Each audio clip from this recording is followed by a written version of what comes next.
No primeiro vídeo desse canal, eu gostaria de compartilhar com vocês o porquê de eu não acreditar que a entidade player, ou jogador, exista no Undertale. Eu posso estar enganado sobre isso, muitas vezes estou enganado sobre muitas coisas, mas vamos direto ao ponto do porquê eu não acredito que o player existe em Undertale. Para me ajudar com a explicação eu estarei lendo um post do Reddit que trata sobre o assunto e exemplifica perfeitamente o que eu penso. Ele começa com Deltarune. Como muitos de nós sabemos, Deltarune não é o mesmo mundo ou história de Undertale. Não é uma sequência, e como Toby nem mesmo sabe como chamá-lo, também não se passa antes de Undertale. Deltarune é, de acordo com Toby, apenas um jogo que você pode jogar depois de completar Undertale. É só isso. Então, só porque o jogador pode ser um conceito canônico em Deltarune, não significa que esse foi o caso em Undertale. Nessa parte eu discordo. Também não acredito que o player seja canônico em Deltarune, mas só terei provas definitivas quando Deltarune lançar por completo. Voltando. Na verdade, Deltarune mostra imediatamente como difere de Undertale neste aspecto com sua sequência de introdução que nos conecta ao mundo. Não só toda essa sequência de conexão não está na introdução de Undertale, mas também só nos é pedido para nomear o humano caído. Nomear Chara não é diferente de outros videogames onde nomeamos personagens que já existiam antes de começarmos a jogar, e assim como nesses outros jogos, o que nomeamos o humano em Undertale não é canônico. Ela já tem um nome verdadeiro, e nenhum outro nome aceito resultará na menor mudança na história canônica. Mesmo sem comparar Undertale com Deltarune, o fato de nenhum personagem dizer algo diferente se dermos a Chara um nome alternativo, nem mesmo Chara, é uma evidência clara contra a existência do jogador na história. Momentos meta. É importante observar que uma grande parte dos jogos, e outras mídias, tem momentos autorreferenciais meta, como Undertale, e ainda assim o jogador não é canônico para a maioria dessas histórias. O que determina se momentos meta específicos podem ser vistos como algo além de uma pausa do cânone S. Não há explicações interpretações dentro do mundo que possam ser feitas. A progressão da história gira em torno dos supostos momentos meta. A lógica estabelecida do mundo e seus personagens envolvidos nos momentos meta não é contradita por nenhum outro momento dentro do mundo. Mesmo em Deltarune, um jogo onde o jogador realmente existe, ainda há momentos em que um personagem é usado para humor meta ou para transmitir informações ao jogador sem que o personagem realmente saiba sobre nós. Aqui estão alguns exemplos. Placas que quebram a quarta parede. Não importa o que você faça, não cheque a árvore e use C para abrir o menu. Entendeu? Assinado.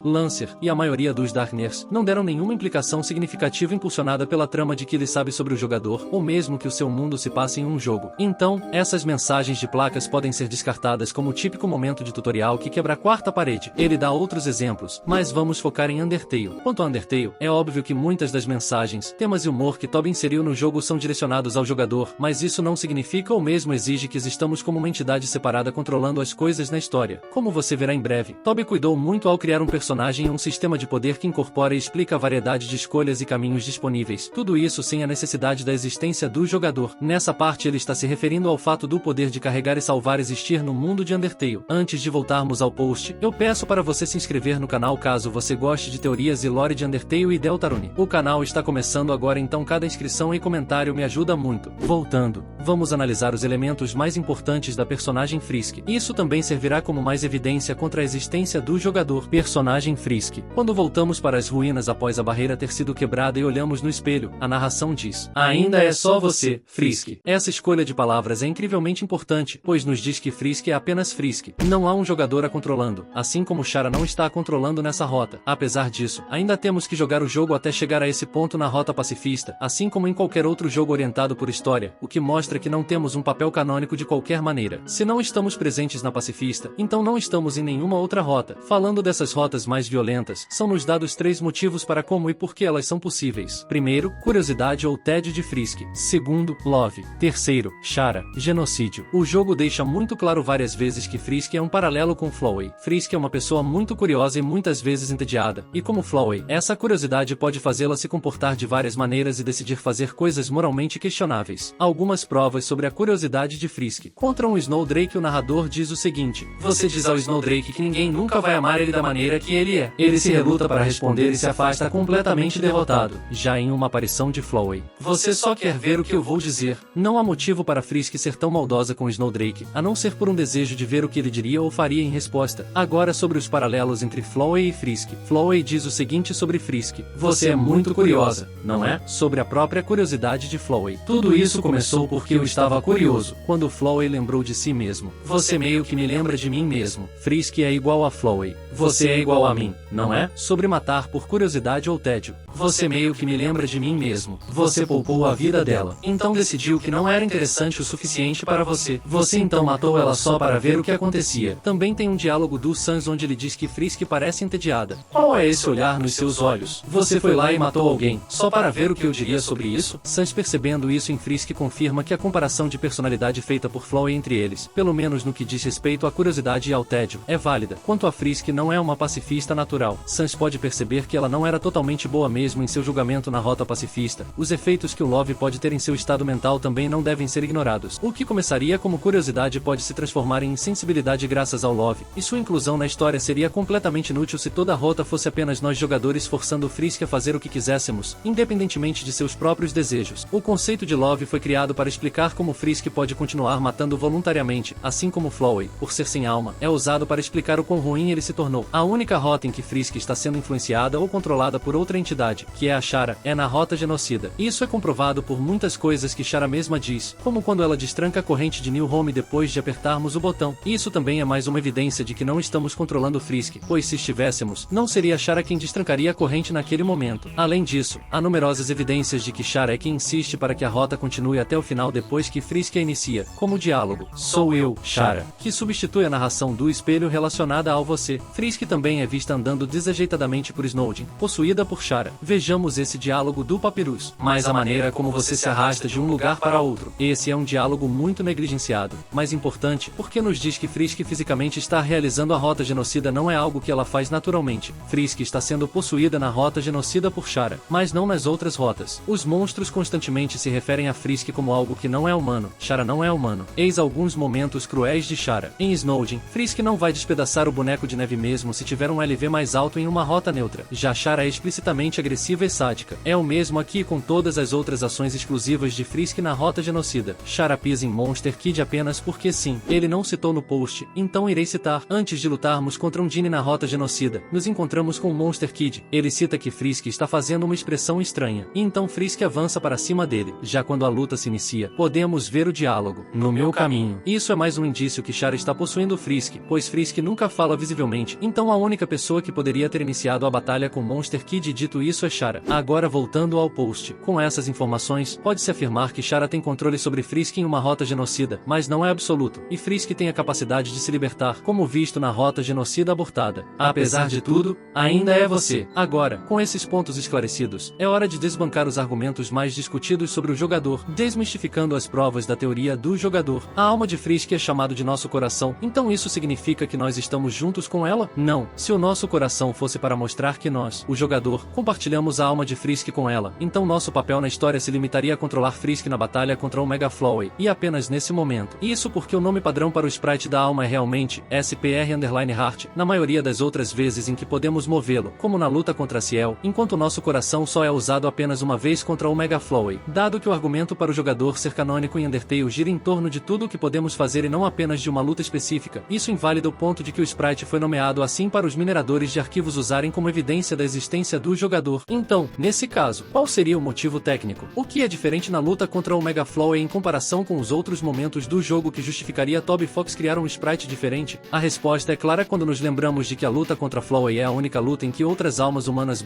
corações têm um papel no gameplay. Por causa disso, a única conclusão válida é que Toby criou o nosso coração para que ele pudesse distinguir a alma que jogamos dos outros corações que tiveram um papel na luta. Isso provavelmente foi feito para que Toby não se confundisse enquanto programava todos os corações juntos, e não foi para insinuar que Frisk compartilha sua alma conosco no cânone. Agora sobre Flowey falar com o jogador no final da rota pacifista. Este é outro desses comentários destinados ao jogador, mas não para o personagem que está falando que Toby incluiu em Undertale. Notei que parece haver algum tipo de efeito Mandela na comunidade de Undertale quando se trata desse momento de Flowey, pois muitos com quem conversei parecem ter esquecido completamente que Flowey explicitamente disse para quem estava falando aqui: "Vejo você mais tarde, Shara". Flowey dizendo isso contradiz e descarta os momentos metem que parecia que ele sabia sobre o jogador e como outros estavam assistindo ao jogo se desenrolar. O interessante é que este não seria o primeiro momento em que Flowey teve uma conversa com Shara antes da rota pacifista. Na época do lançamento de Undertale, recebemos vários tweets mostrando Flowey dizendo coisas direcionadas a alguém que agora sabemos ser Chara. Embora esse cumprimento de Flowey com Chara não aconteça quando jogamos, o contexto e a referência por Flowey na rota genocida indicam que aconteceu antes até de Frisk cair. Você ouviu eu chamando você? Isso significa que Flowey estava fingindo conversar com Chara, já que ela nem mesmo teria sido revivida naquele ponto. No subterrâneo, Flowey não estaria olhando ou mesmo ouvindo ninguém neste momento, mas age como se estivesse. Isso seria apenas uma das muitas coisas estranhas e comportamentos delirantes que a Ciel exibiu como uma flor desequilibrada que desejava ver sua antiga amiga novamente. Então, com isso como um precedente, o diálogo de Flowey no final do Pacifista tem a explicação mais apoiada de ele mais uma vez fingir conversar com Chara, enquanto na realidade está falando com ninguém. Nós vermos Flowey falar não significa que nossa presença estava com ele. É apenas o que Toby queria que víssemos. É o mesmo princípio de nós testemunharmos fragmentos da história da guerra monstros contra humanos e Chara caindo no subterrâneo no início do jogo. Só porque vimos não significa que estávamos fisicamente presentes nessas cenas. A segunda explicação é que Flowey estava falando com Frisk, mas direcionando suas palavras a Chara, que ele assumia ter sido revivida e estar no controle de Frisk. Essa explicação só é possível porque um dos finais neutros, que todos se parecem com o final pacifista, provou que Flowey estava vendo fisicamente a expressão de alguém, o que confirmou que ele estava falando diretamente com Frisk. Pare de olhar para mim com essa expressão estúpida. Meus 2 centavos sobre essa cena. Eu acredito que você pode ter muitas interpretações sobre essa cena final de Flowey, mas um fato inegável é que narrativamente essa não é uma mensagem direcionada ao jogador. Continuando, independentemente da explicação que você escolher, Flowey ainda está fazendo suposições e regredindo em seu desenvolvimento como a Ciel sobre Chara estar ausente. A interpretação do jogador não é necessária nem alivia quaisquer problemas com esta escrita específica de seu personagem. Quanto a quem faria o True Reset mais tarde, ainda seria Frisk, independentemente da suposição de Flowey de que ela apenas quereria viver sua vida. O jogo caracteriza Frisk o suficiente para sabermos que seu hábito de curiosidade/tédio ainda faria o pensamento de querer começar de novo ser possível em sua mente. Chara também demonstrou que é capaz de fazer o True Reset, depois de controlar Frisk, após destruir o mundo, o que confirmou que é uma habilidade no mundo que os personagens podem usar e, portanto, tem conhecimento, assim como Flowey fez. Chara fala com o jogador no final da rota genocida. E isso é simples. Como seria o padrão, Chara está falando com Frisk, aquela que inicialmente, mas sem intenção, guiou Chara nas ruínas. Chara pode ter sido a força que empurrou para a conclusão genocida, mas não teria sido possível sem sua parceira dando a ela a inspiração e o corpo para alcançar seus objetivos. O argumento de que Chara não pode estar falando com Frisk neste momento vem do fato de Frisk não ser visível, mas isso é apenas porque nunca saímos do modo de batalha depois que Chara matou Flowey. Alguns apontam que Chara ter uma aparência de Overworld deve significar que saímos do modo de batalha, mas o CGI de Omega Flowey desmente a ideia de que os personagens sempre devem ter uma aparência particular enquanto no modo batalha, Chara sendo um sprite seria apenas como Toby escolheu retratá-la. Se realmente saíssemos do modo de batalha, estaríamos de volta ao Jardim de Asgore, e não em um mundo escuro antes de Chara destruir qualquer coisa. O argumento de que Chara mudou inexplicavelmente a aparência do mundo não funciona também, porque quando o mundo foi alterado por Flowey, houve uma transição mesmo no modo de batalha. E finalmente, Chara desaparecendo completamente no momento em que ela corta o mundo confirma que anteriormente estávamos olhando para ela da perspectiva em primeira pessoa de Frisk. Se o que vimos como Chara fosse para ser o corpo físico de Frisk assumido, então esse corpo não desapareceria completamente sem deixar rastro no momento do ataque ao mundo. Isso só faz sentido se Chara precisasse mudar para controlar novamente o corpo físico de Frisk para destruir tudo. Agora que estabelecemos que Frisk ainda está por perto antes do mundo ser destruído, vamos entrar no argumento de ela não estar mais presente depois, pós-destruição do mundo. Algumas pessoas usam o fato dos saves do arquivo do jogo serem apagados após a destruição do mundo como evidência de que Frisk foi morta por Chara, deixando apenas nós para conversar e negociar com Chara. Essa ideia está errada pelo simples fato de a alma de Frisk ser destruída sempre que ela morre. Então, se a alma de Frisk permaneceu após a destruição do mundo, isso confirma, sem sombra de dúvida, que ela também sobreviveu. Sobre o diálogo de Chara na segunda rota genocida, este é provavelmente o argumento mais forte para a existência do jogador, mas assim como a maioria dos outros, tem algumas falhas bastante grandes que só podem ser corrigidas com lógica do mundo. Frisk aparentemente perde a memória após Chara fazer o True Reset no mundo, o que à primeira vista faria o diálogo de "Você fez isso de novo" de Chara não fazer sentido. Isso, até você se lembrar de que ela se reapresentando ao jogador também não fazer sentido se já sabemos quem ela é. O que pode ser inferido disso é que Chara realmente sabia que Frisk perdeu a memória em uma rota genocida anterior, daí a reintrodução completa com o discurso sobre estatísticas, mas como ela está conectada a Frisk, ela conhece sua mentalidade e como pode fazer uma variedade de coisas a qualquer momento, mas Frisk sempre voltará a iniciar um genocídio. Isso pode levantar uma questão de por que Frisk simplesmente não diria a Chara que ela não sabe do que Chara está falando, mas você pode dizer isso para muitos momentos em que Frisk está falando com alguém. Um dos melhores exemplos é como ela nunca diz a Ciel que ela não é Chara sem a Ciel chegar a essa conclusão por si mesmo. Ela nem mesmo diz o próprio nome até a Ciel perguntar. Então, isso pode ser visto como Frisk mais uma vez internalizando sua própria confusão. Chara ainda falando com Frisk também é suportado pelo fato de Chara mencionar que sempre sente um sentimento na alma de Frisk após adquiri-la. Isso não seria possível se Char estivesse se referindo apenas ao jogador, porque nossos sentimentos reais não seriam conhecidos pelos personagens do jogo a menos que selecionássemos opções de diálogo. Então, independentemente de algumas peculiaridades, Char teria que estar falando com Frisk, que já estabelecemos anteriormente que ainda estaria presente nos finais de Genocida, não importa o que, já sobre Frisk mostrar que resiste ao nosso controle. No treinamento com o boneco em Waterfall, é mencionado como Frisk está se sentindo mal por atingir o boneco de Waterfall, sem ganhar Love. Isso deve significar que nós a forçamos a fazer algo que ela não queria, certo? O problema com a suposição de que Frisk não queria atingir o boneco é que nós não podemos fazer mais nada com o boneco depois, porque Frisk simplesmente não quer. Na verdade, isso acontece mesmo se não escolhermos atingir o boneco. Vejam, parece um boneco de treinamento comum. Você quer bater nele? Não. Vocês se encaram nos olhos por um momento. Você já teve o suficiente do boneco. Depois dessa interação, nada mais pode ser feito com o boneco. Frisk já teve o suficiente do boneco, então não há outras opções para fazer algo diferente. Esse é outro exemplo perfeito de como nosso suposto controle sobre ela é inexistente. Se realmente pudéssemos controlar Frisk na história, não haveria absolutamente nenhuma razão pela qual não poderíamos mais selecionar as opções anteriores apenas porque Frisk ficou entediada. Isso não é resistência, é simplesmente não estar sob controle de forma alguma. Isso é mais uma prova clara de que Frisk é um personagem livre de jogador. Esse momento com o boneco mostra que tudo o que está disponível para dizer e fazer como Frisk vem diretamente de seus próprios pensamentos variados. Se Frisk não fizer algo que esperamos de nossa seleção, é simplesmente porque ela mudou de ideia. Aqui está outro exemplo na luta contra Toriel. Frisk querendo conversar com Toriel, mas mudando de ideia. Você pensou em dizer a Toriel que viu ela morrer, mas isso é assustador. Isso acontece ao selecionar a ação falar. Frisk não foi obrigada a dizer nada porque pressionamos ela. Se fosse o caso, ela teria dito qualquer coisa. Ela simplesmente considerará dizer algo específico para Toriel por conta própria, mas depois mudou de ideia. Isso também se aplicaria a qualquer outro momento de batalha semelhante envolvendo uma ação disponível. As coisas que Frisk nunca tentaria fazer simplesmente não existiriam como opções para nós selecionar. Simples assim. Mantenha isso em mente ao pensar em qualquer um desses argumentos de resistir ao nosso controle/comando. Quanto ao porquê de uma Frisk sem Love se arrepender de sua própria decisão de atingir o boneco, provavelmente é porque ela desenvolveu um pouco de valor sentimental baseado no fato de se lembrar de sua primeira sessão de treinamento com o boneco das ruínas. Definitivamente, isso não tinha nada a ver com ela não querer prejudicar uma pessoa viva, já que Frisk ainda se sente mal mesmo se nunca descobrir que o boneco estava vivo nas ruínas. Selecionando o refrigerante. O argumento aqui é que, porque Frisk parece infeliz quando selecionamos o refrigerante na casa de um Genie, deve significar que nós a forçamos ao apontar para ele, tendo em mente o estabelecimento anterior de que se Frisk não quiser fazer algo, simplesmente não haveria uma opção para fazê-lo. Precisamos questionar por que ela apontaria para algo que não quer beber. Primeiro, devemos analisar algumas das outras opções sobre beber que Frisk pode escolher neste momento. Então temos Frisk apontando para um Genie, toda a geladeira dela e até sua espada. Frisk não parece infeliz com nenhuma dessas outras opções. Isso contradiz a ideia de que Frisk estava infeliz porque não queríamos que ela bebesse refrigerante, afinal, ela certamente não gostaria de beber uma espada também. Isso significa que a carinha triste dela não era sobre a possibilidade de ser oferecida algo que não queria beber. Um Genie respondeu dizendo que estava tudo bem porque ela também achava o refrigerante ruim. Então talvez Frisk quisesse deixar um Genie saber que ela também não gostava de refrigerante? Isso é definitivamente uma interpretação que funciona, mas também podemos acrescentar a isso o traço de caráter consistente e predominante que Frisk tem e que explica a maioria das coisas que ela faz. Você só quer ver o que eu vou dizer. Ainda sobre a Undine. Frisk tenta não ferir Undine. Neste ponto, acredito que já abordei e mostrei exemplos suficientes de como os argumentos de resistir ao nosso controle não funcionam, mas ainda quero abordar este porque envolve tanto uma ação quanto um ataque real. Ao lutar contra Undine em sua casa, a única maneira de Frisk progredir é usando uma ação de falso ataque ou tentar um ataque real independentemente do que ela escolher fazer. Undine só recebe um dano e continua dizendo as mesmas linhas. A única coisa que muda é que o narrador diz que Frisk fingiu atacar Undine com toda a força. Resultado do falso ataque e ataque real em Undine. Usando as ações de conversa de Toriel mencionados anteriormente como precedente, quando um ataque real é selecionado, é Frisk decidindo atacar Undine de verdade, mas depois mudando sua intenção antes de realmente atingi-la. E com isso, os argumentos mais proeminentes e melhores para a existência do jogador em Undertale foram abordados e refutados. Mas antes de concluir, aqui estão dois fatos extras divertidos sobre o cânone de Undertale. O autossalvamento